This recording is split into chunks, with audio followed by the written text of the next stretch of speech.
First, here's the one thing. The one thing that they're missing is the pot in America is boiling, and this is just yet another warning to all Americans of things to come. This guy is a lone gunman nut job. He wrote an article titled "Hitler's Worst Mistake, He Didn't Gas the Jews." You're going to see a lot of nut jobs coming out of the woodwork now.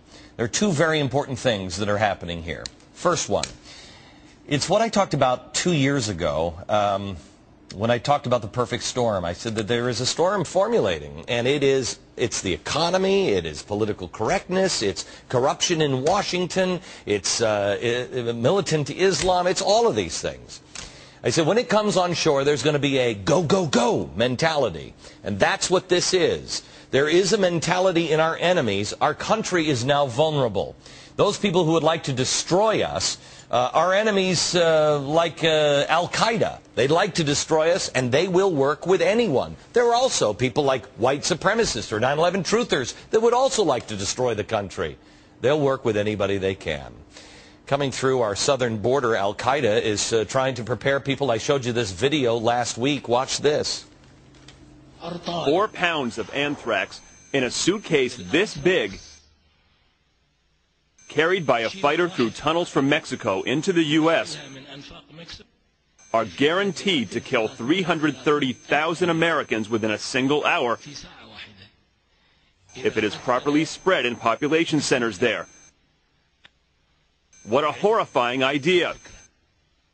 9/11 will be small change in comparison. Am I right? Right. Okay, enough. That wasn't some average radical teacher. This is one of Osama bin Laden's close friends. I'm not saying this guy is connected to these people at all. I'm just telling you this kind of stuff is coming. Especially in the light of what's just happened, a little more relevant than it was last week. We are under attack in almost every shape and form in America.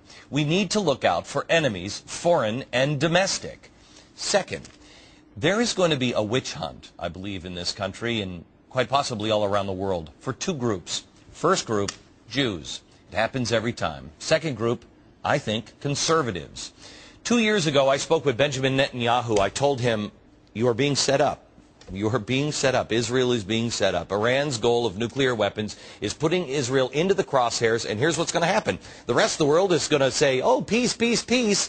They will have no choice but to do something to stop nukes from being launched into Israel. The rest of the world is going to stand by and let them do it because they're the only ones that will, because they have a right to survive. And then the whole world will turn on Israel and they will blame Israel. Oh, the Jews stirred the pot. We were so close to peace. Anybody who has read history knows when things go bad, the Jews become scapegoats. Jews. It's coming again, especially over in Europe. I am sorry to say. Please, can we learn from history and not make the same mistakes again? Meanwhile, the Department of Homeland Security reports about right-wing extremists. Remember that came out a few weeks ago? Left-wing bloggers and some in the media have blamed conservative hosts like me or Bill O'Reilly for just stirring the pot.